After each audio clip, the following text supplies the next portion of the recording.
All right, we're back. What's up, party people? My name is Sunny Ray. This is the Sunny Ray Show. We've got quite a few interesting guests today. My first guest, his name is Mark Bamford. Really enjoyed all my conversations with him. He took the long road to founding. He spent 25 years inside Ericsson, PwC, and AECOM, where he ran the big bids team across EMEA. I don't know how to pronounce that, but he taught him how infrastructure revolutions really happen. The user barely notices while everything underneath gets rebuilt. He's now building Victors, where they're turning every video frame into a powerful new source of audience data. It's super, super fascinating. I'm going to bring him on stage right now. Hey, Mark, how's it going? I'm very well, thank you. Yourself?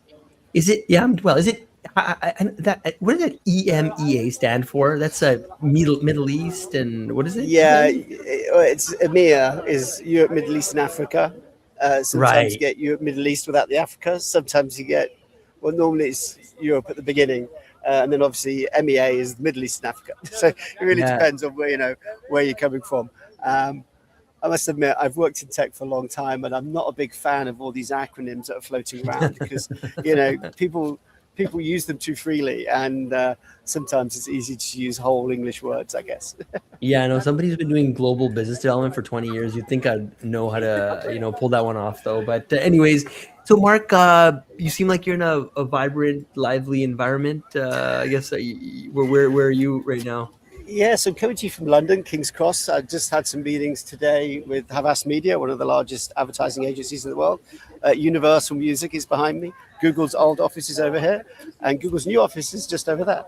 So we're kind of it's our little slice of San Francisco in London near King's Cross. So hopefully there's not too much background noise, but it's a nice warm day here in London. So no complaints from me. I kind of feel like I'm there with you, so no, I'm no complaints. It gives us a nice little background, So okay, I was gonna ask you. So you, or maybe while I'm asking the question, if you don't mind muting it, maybe that might help a little bit. Yeah. Okay. Yeah. Because when you're not speaking, it comes through quite a bit. Okay, so you grew up going to Giggleswick School, right, in Yorkshire Dale. So then you read geography and economics at Reading. So what did teenage Mark think his life was going to look like, and how close did you get to it? I mean, to be quite honest, I went to a funny place called, you did quite well with that, Giggleswick, literally is what it's called. It's a small school up in the Yorkshire Dales, middle of nowhere. And then obviously I did read, I read geography at uni because I just didn't know what I wanted to do, right? So for me, that was one of those degrees where you could do a little bit of everything.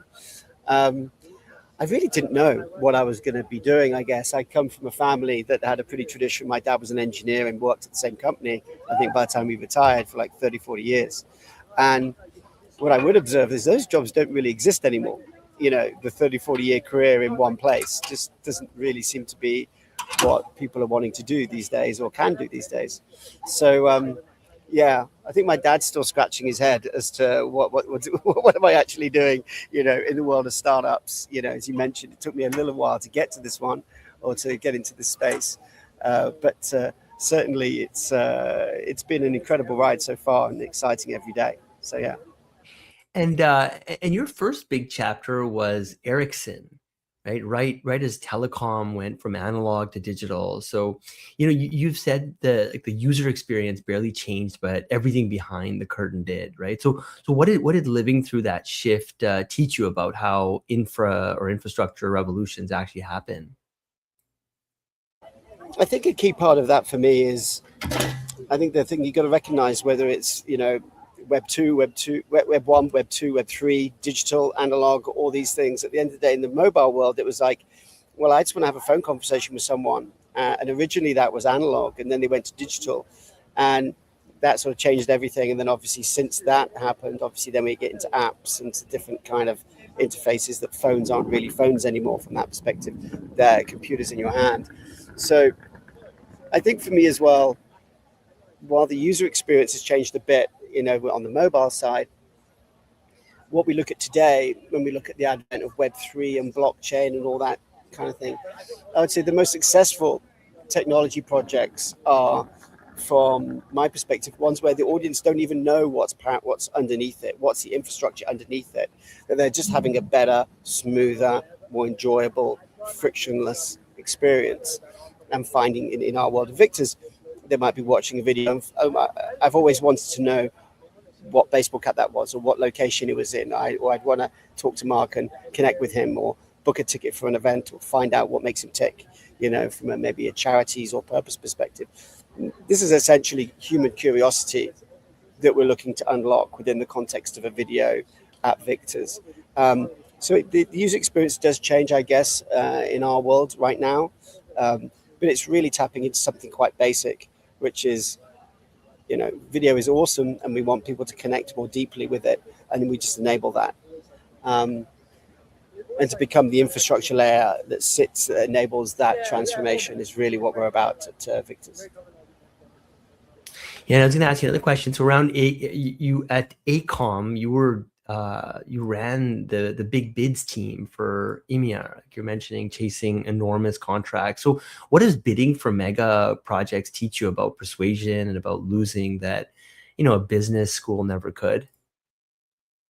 I think some of the classic things you learn actually when you're doing those big major projects in corporations like that. And I thought you were going to ask, what is a mega bid?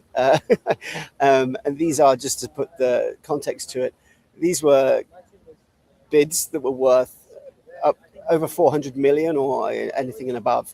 So sometimes these opportunities, the one I worked on last week, our job was actually to win that piece of work, right? Highly complex piece of infrastructure project. I won't get.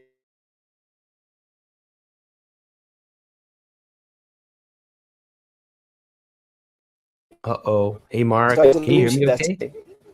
Yeah, I think your connection might be a bit choppy. We can give it another try. Can you hear me okay, Mark?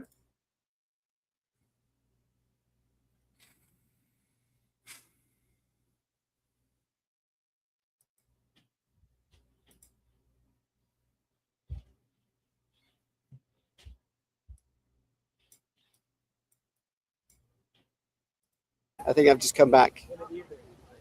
Yeah, you're back now. You're back. We can we can keep trying. I mean, if it keeps popping up, we might just reschedule, but we can keep going. Yeah, let's see if it works. I think that could be the Wi-Fi timing out. So anyway, so your question around the megabid stuff.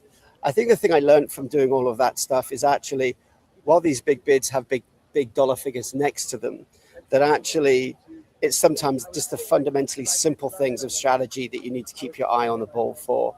That, I think one of the things I learned, on that particular $9 billion project was there was a lot of people internally within that organization that I had to keep aligned to, like risk management committees, essentially. But actually we spent too much time on that. It's too much time solving internal stakeholder problems and not enough time sitting in front of the client, just making sure that we were, along our journey towards success as we hoped for it. We were always touching base with them. We kind of, in those big bid scenarios, you tend to get absorbed by all the internal politics of something, as opposed to focusing on the prize and talking to the client, a lot more than we did. And that was probably the key learning, I think, I would always take away from those big kind of opportunities, is the need to always be talking to your clients and understanding what they want and how they're talking and the language that they understand. And I even see examples of that here today, meeting some of the biggest names in the advertising media world, and sometimes making sure our language fits their language, because obviously the advertising world has a certain set of ways of working that is different from others. Yeah. So you spent roughly 25 years, right, inside these ginormous companies like Ericsson, PwC, before going founder. So what kept you inside that world so long, and then what finally made staying harder than leaping? Money kept me in, I guess would be the honest answer. A salary that definitely kept me in, and what got me out was politics. Just the kind of, to what I said before, actually, just this constant barrage of, rather than focusing on the clients and winning work and being successful, that actually the huge elements of internal politics that went with that. And that for me was just, it was just misdirected energy. And I had then an opportunity to get out of that into sort of a startup in Australia, and I took it as a kind of a co-founder at that stage.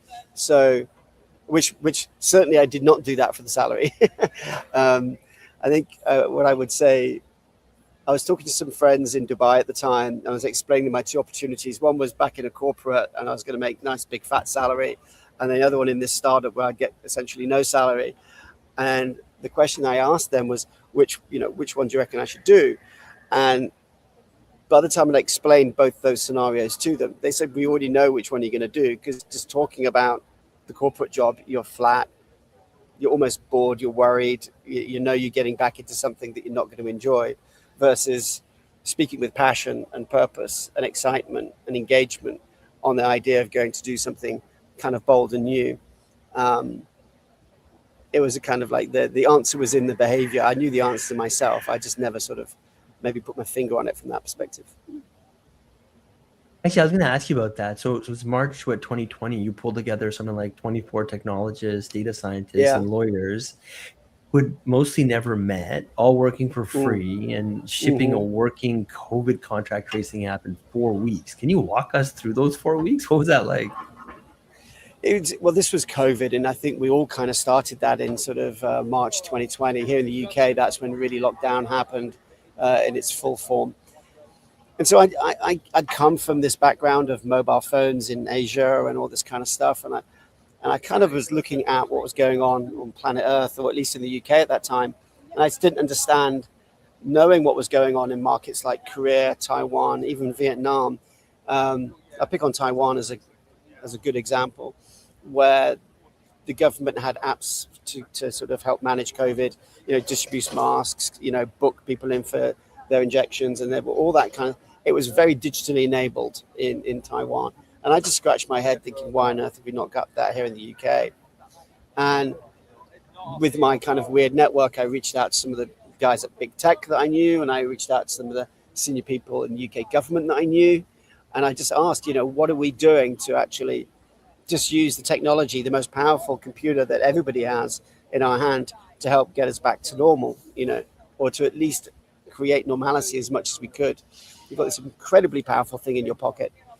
And there was just a resounding echo. Big tech weren't touching it. And the government really was kind of really in crisis mode at that point and didn't have anything. So I literally said, well, why don't I just go and build it with some people? And I just shouted out to a few people, and I got a core team of 4 or 5 people together originally. And then the team at Wilson Sonsini, which is one of the top tech law firms in California, their privacy data guys helped us out from Amsterdam, and we got a little bit of funding from some guys as well. I think we built the whole thing for $5,000, and in 25 days or thereabouts, we literally designed, built, and went live with a COVID track, trace, and avoid app on test flight on the App Store. And then what we were able to do with that was amazing, because what we were really focused on, and this speaks to kind of how I think about technology generally, all of the other apps were using Bluetooth at the time. So if you went near someone, your phone went beep, and then you'd kind of have this contact tracing thing going on. And that's how the technology worked in the UK, at least. And I think in most markets, it was very Bluetooth enabled. It could measure if you've been in contact with someone. Whereas we sat down and went, well, isn't the whole point of an app to avoid you getting COVID? not to actually just tell you when you might have got it, which is kind of how those technologies were looking to work.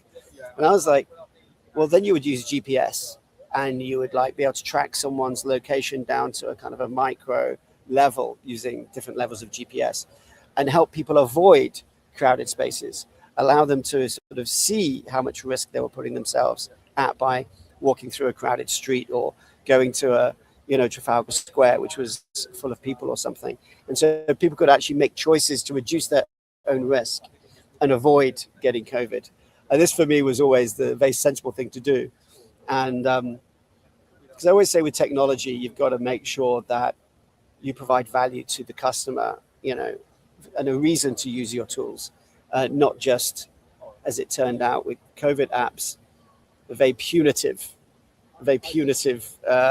user, download the NHS app, and if your phone goes beep, we're going to make you stay at home for 14 days. And that's kind of how it worked here in the UK. It was very punitive, and people were, you could be on a balcony at your apartment, and someone 2 floors below you could be standing on a balcony 2 floors below you, and if actually this became Bluetooth connected, you would get pinged, and you go, right, you've now got to stay in your flat for 14 days. I'm like, well, I haven't left my flat. I've been out on my balcony, and someone 30 meters that way is, so this was really punitive. And for me, those technologies are always going to fail if you're not adding to the value and the experience of the person using it. You've got to drive adoption at the end of the day. And that was one of the biggest takeaways from that project. And funnily enough, I'm now working with 2 or 3 of those guys that I met during that time. One of the data guys, Chet, who's now actually was my first investor in Victor's, came from that project, because he was like, I love what you're doing, here's some money. And I wasn't even raising money at the time. So that was my first dollar in the bank, was from the result of that project. Oh, that's inspiring. And then you later wrote about how to fail successfully. So like, what did the gatekeepers, Google and Apple specifically, teach you that you carried straight into Victor's? Yeah, no, thank you for that segue. So, I mean, the interesting thing for us, and again, it's going back to maybe the key lesson of always keep your eye on the strategy and the prize from that original story. The $9 billion, story I mentioned earlier. So what ended up happening, we started building at the start of March, and by the 24th of March, we'd almost finished. But what happened in the meantime, on the 19th of March, Google and Apple both changed the rules of launching apps on the App Store, for example. And the rule change was that only governments, universities, and hospitals could release COVID-related apps. Now, that for me was just, we didn't know about that until we tried to do like a 10,000 person, trial in London with the help of some really big players in the media space who were looking to back us to at least do an at-scale trial.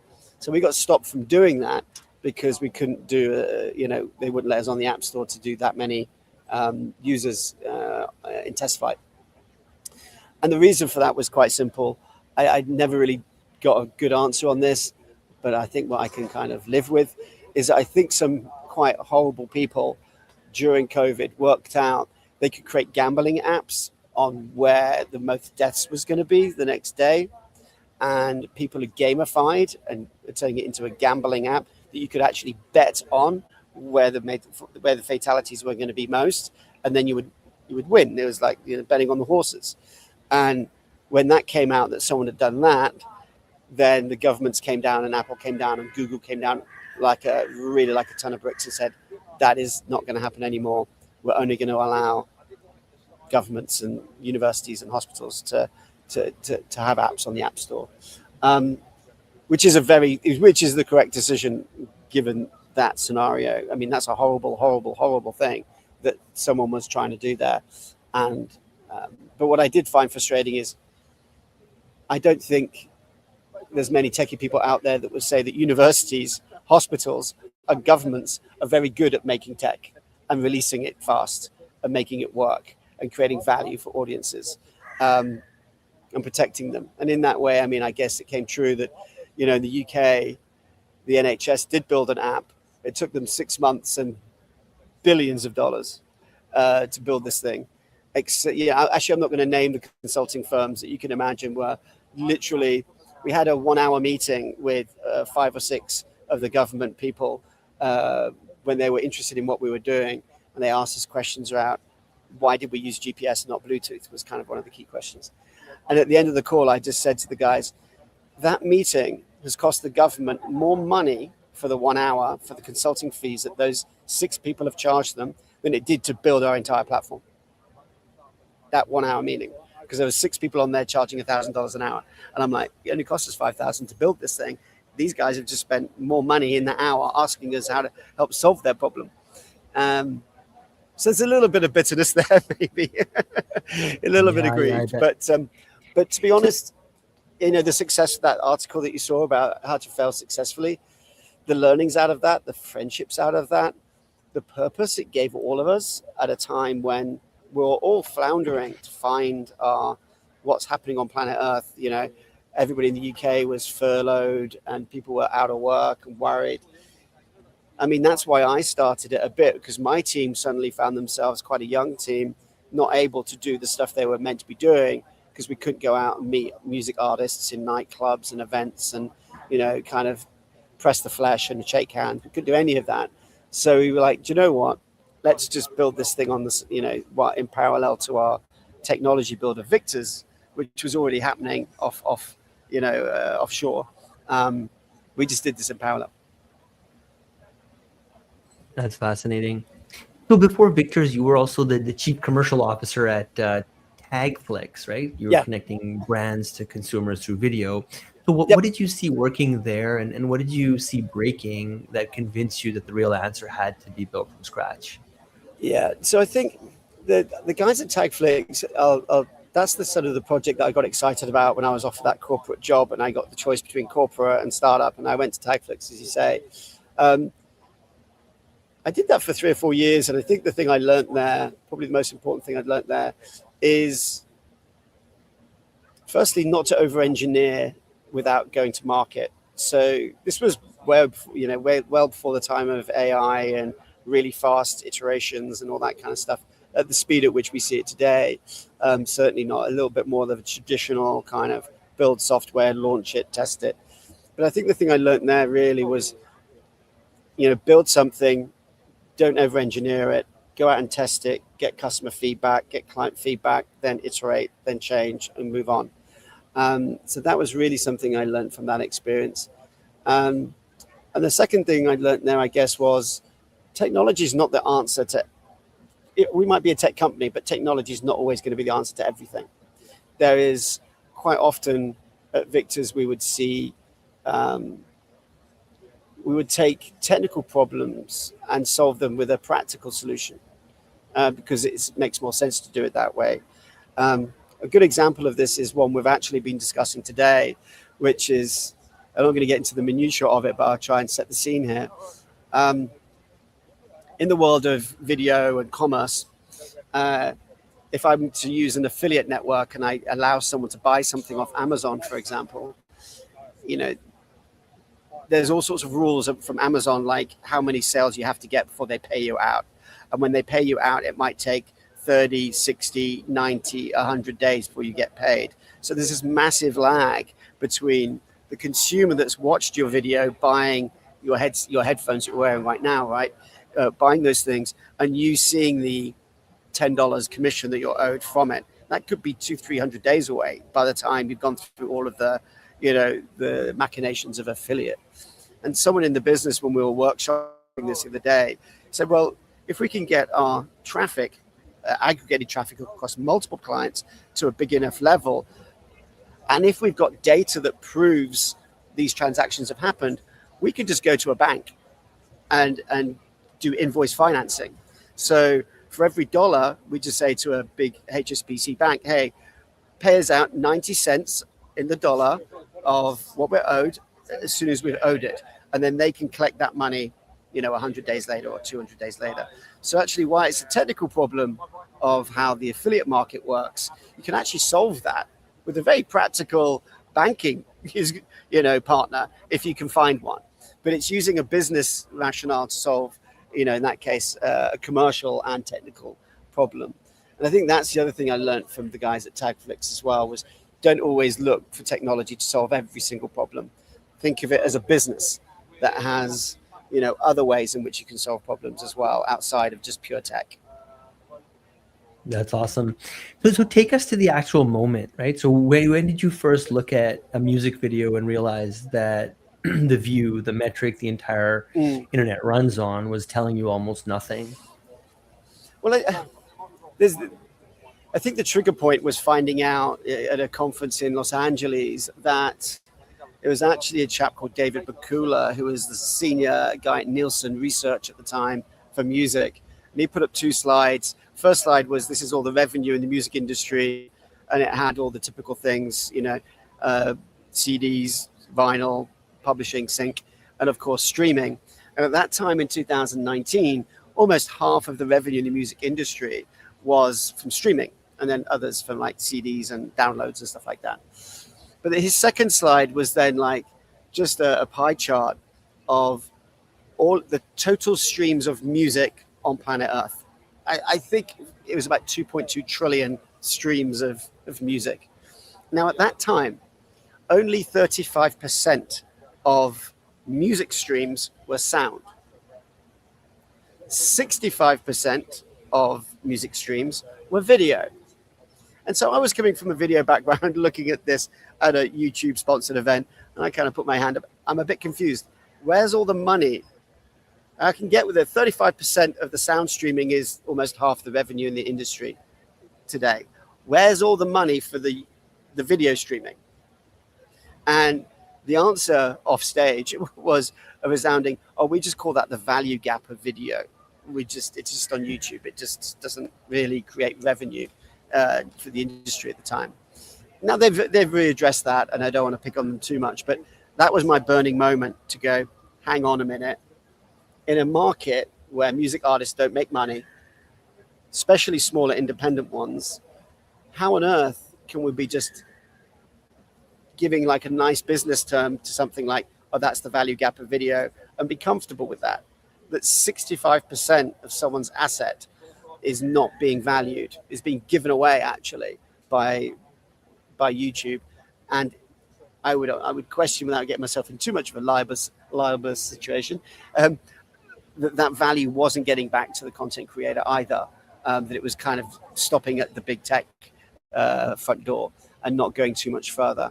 So that was the burning moment for me with Victor's. And I was like, do you know what?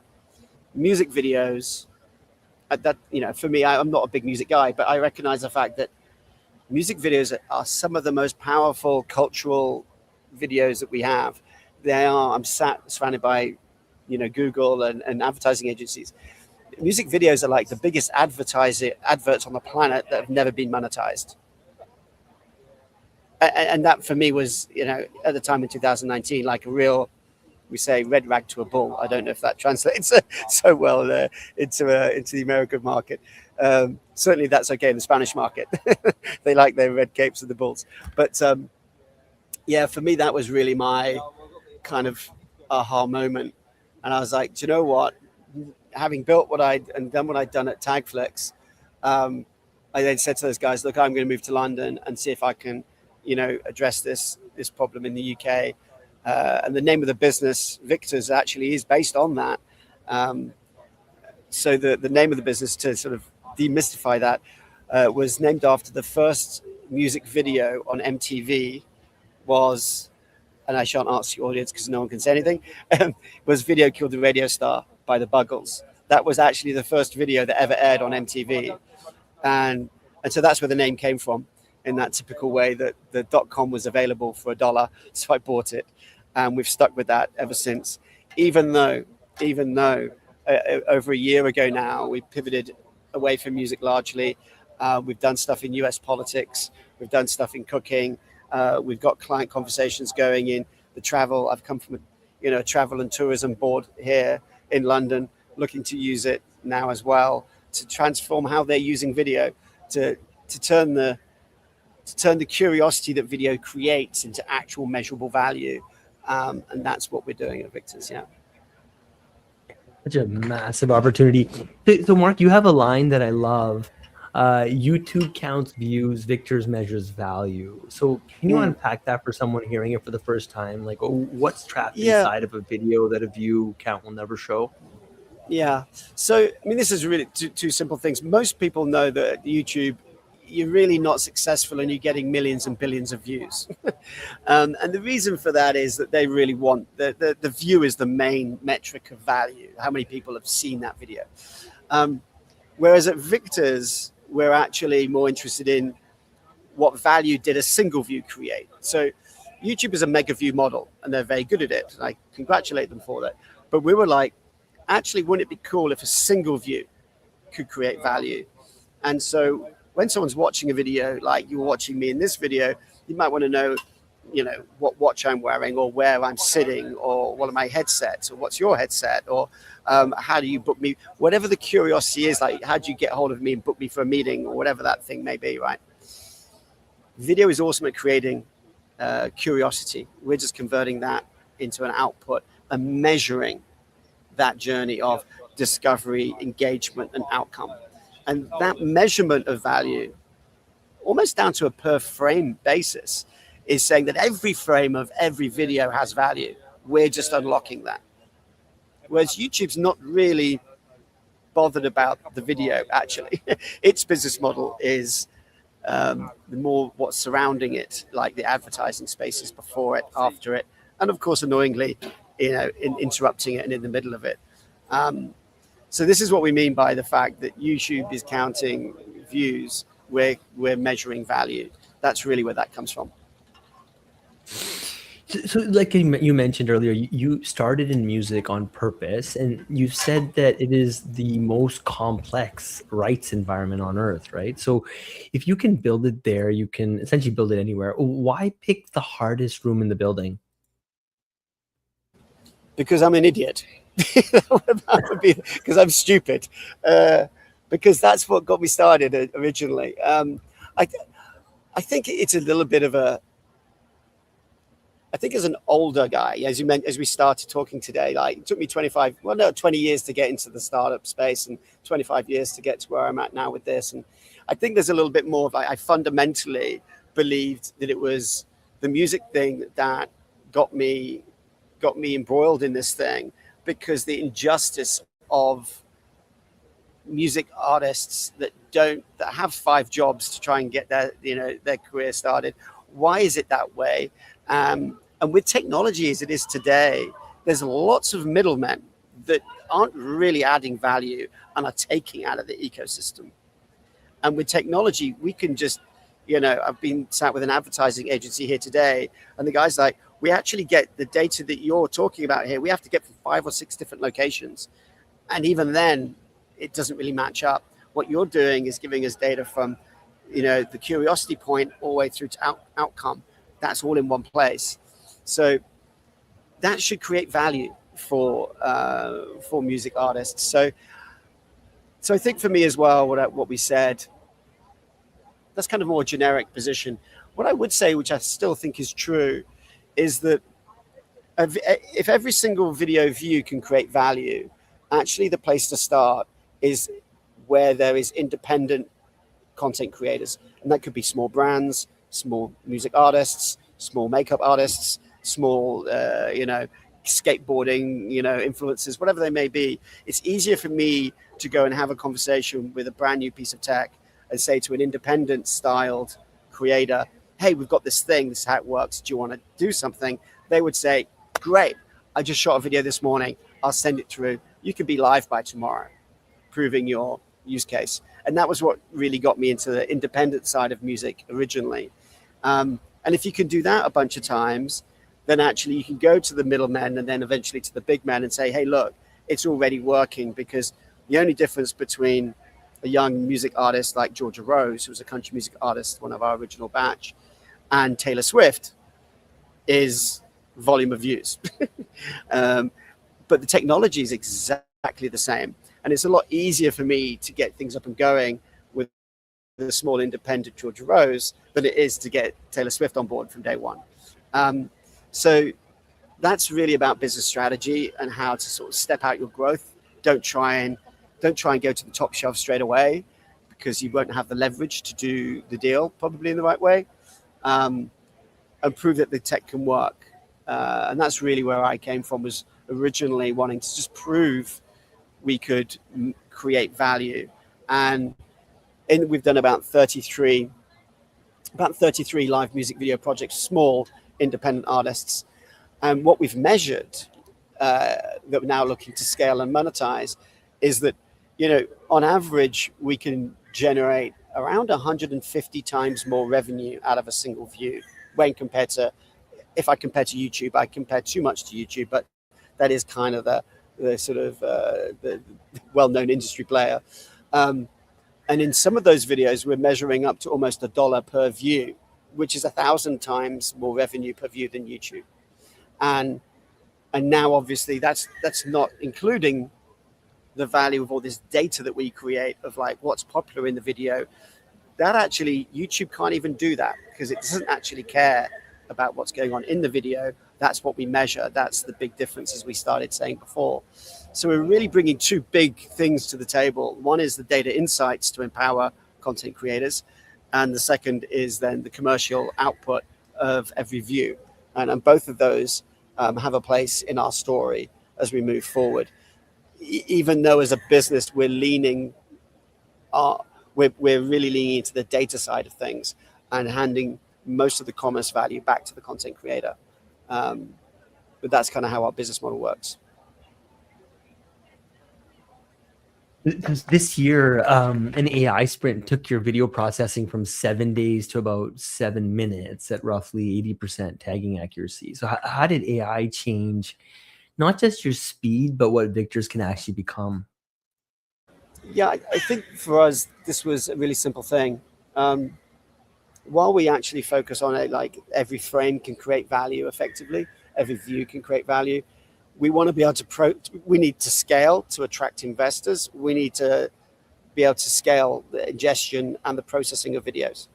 And up until about 3 or 4 months ago, we would do that with the content creator. There'd be a backwards and forwards of like data points.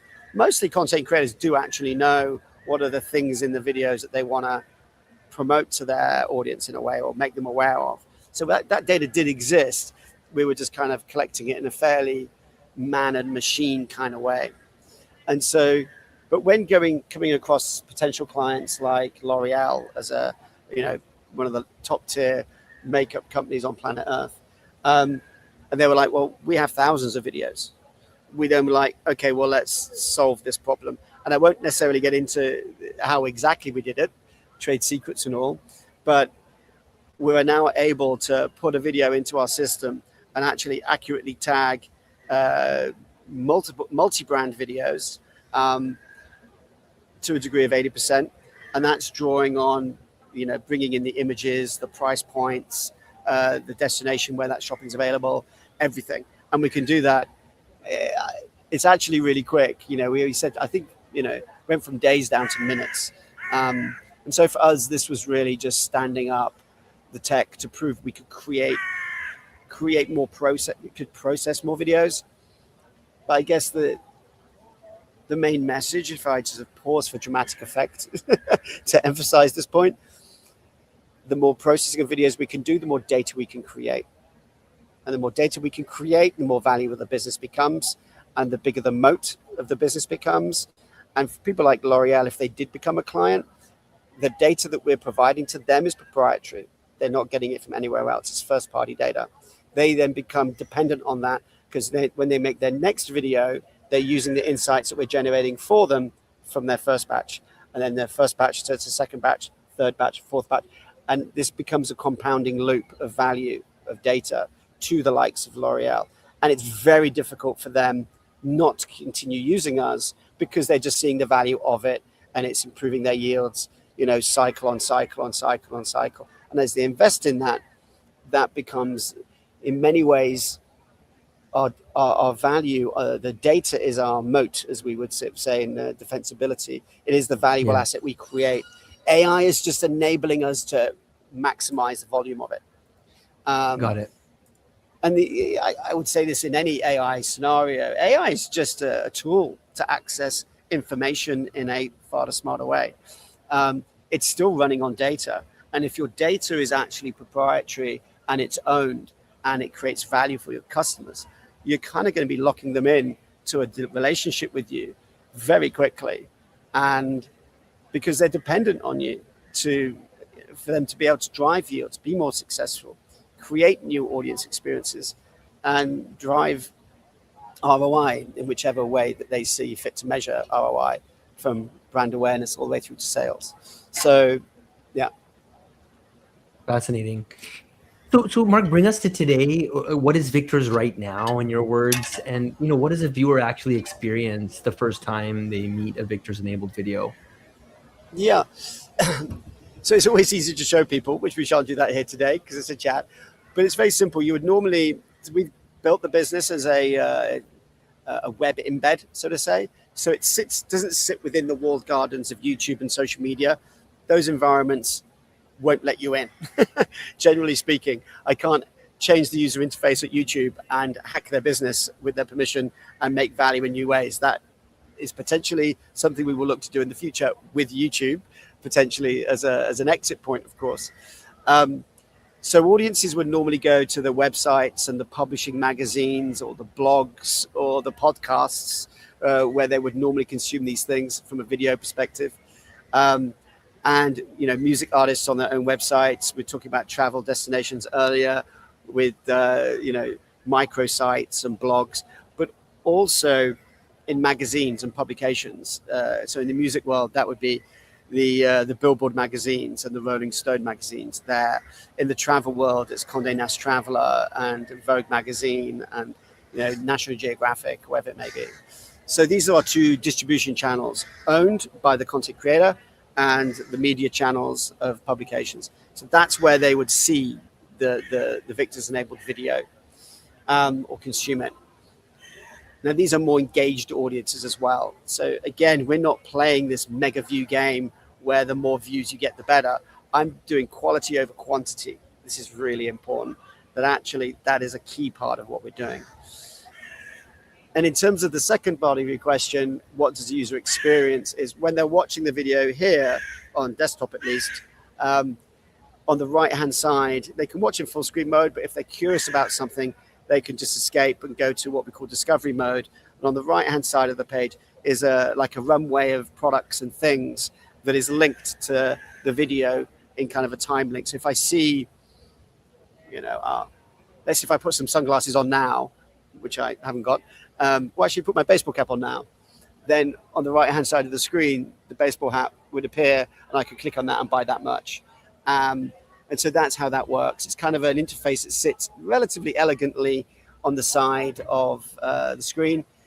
And I guess if people can build a picture of that, it's not a million miles away from what Amazon do when you press the pause button on Game of Thrones or whatever it may be. And then at the bottom of that, then the actors in that scene will all appear that are actually related to that scene on that show on Amazon.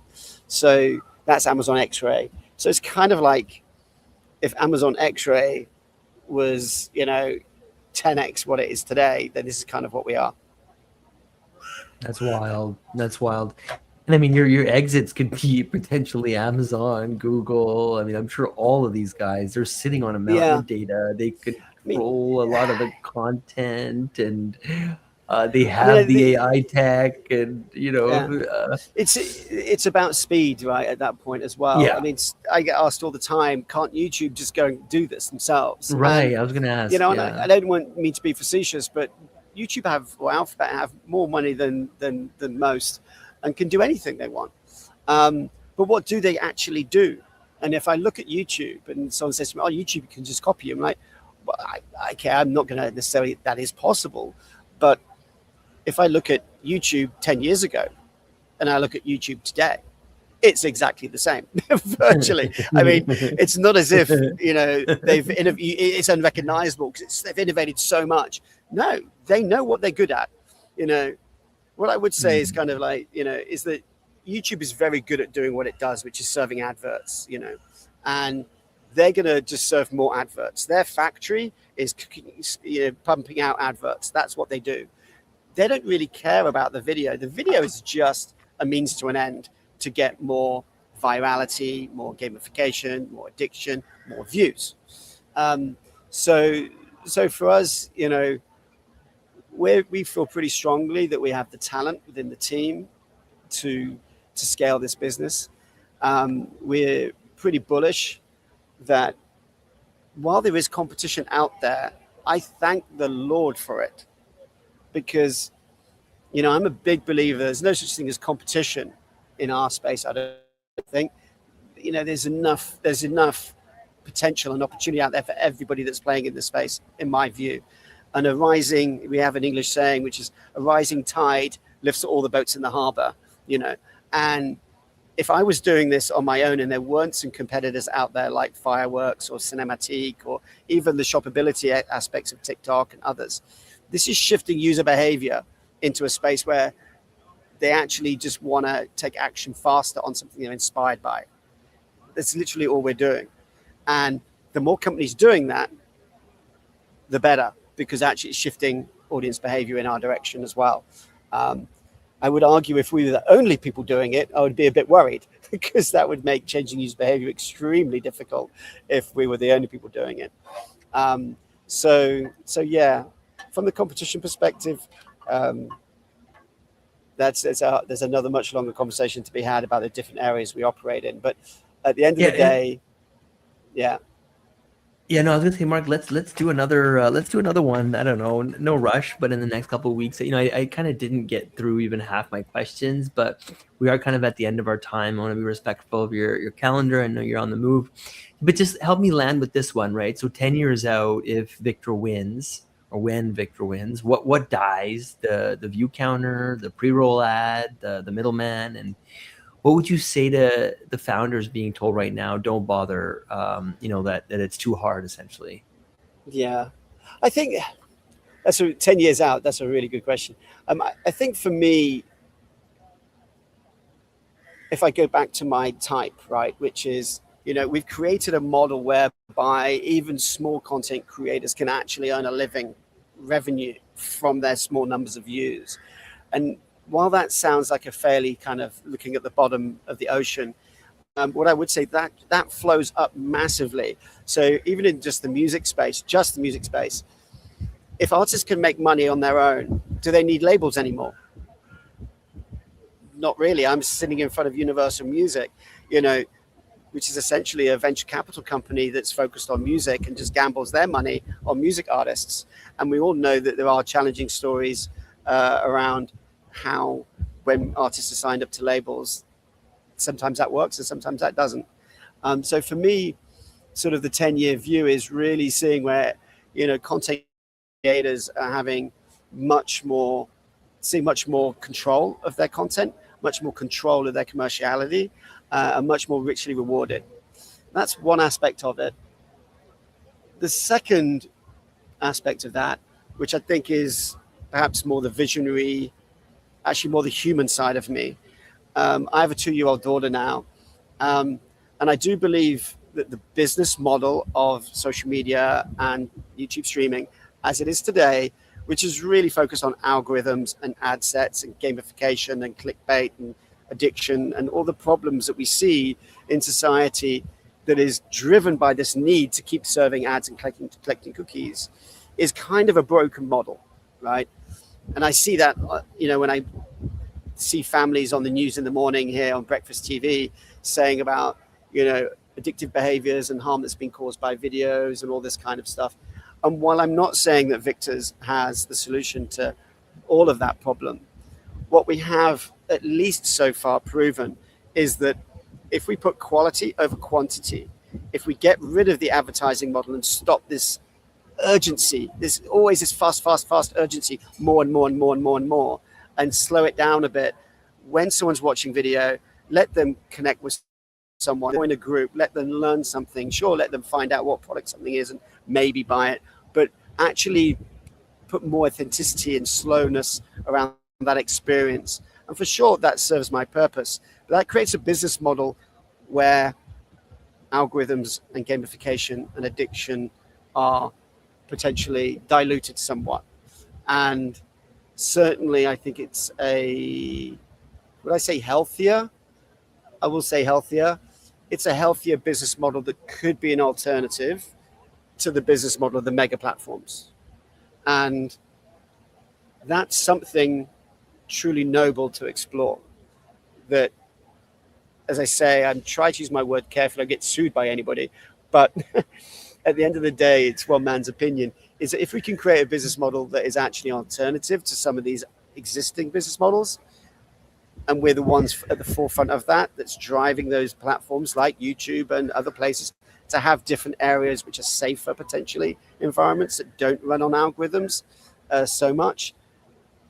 That's a very cool business model to have created, or at least seeded. you know. So I think in 10 years time, I'd love our business model of putting quality over quantity, about data, but about privacy and about transparency and about make the cake bigger and share it, is something that, 5% of all videos on planet Earth are running using Victors. That would be a rather large business, by the way. I don't know if we could even measure how big that would be in 10 years time. But that would be my real call to action, especially to investors from my perspective, because finding investors that really want something quite cool and quite exciting, that actually still has something quite relatable to solving a problem, that would really be my kind of, we just started a fundraise last week, and it's finding those people that are like, holy crap, there's got to be a better way, both for content creators and for audiences and for brands. Actually, we would love to be a win-win-win, better audience experiences, more transparency and value for creators, which is not just independent creators, but anybody that makes video, from corporations through to creators, and that the brands that are potentially fueling that get a much richer reward and much more measurability to that value. Cool. Well, Mark, with that, let's bring this one to a close. Thank you so much. This was super fascinating. I'm really pumped by what you're working on. I think this is a massive, massive opportunity. Thank you all I have 40, 50 people watching live. I really appreciate everyone tuning in. Thank you so much. And until next time, I'm going to bring this one to a close, hang out for 1 minute.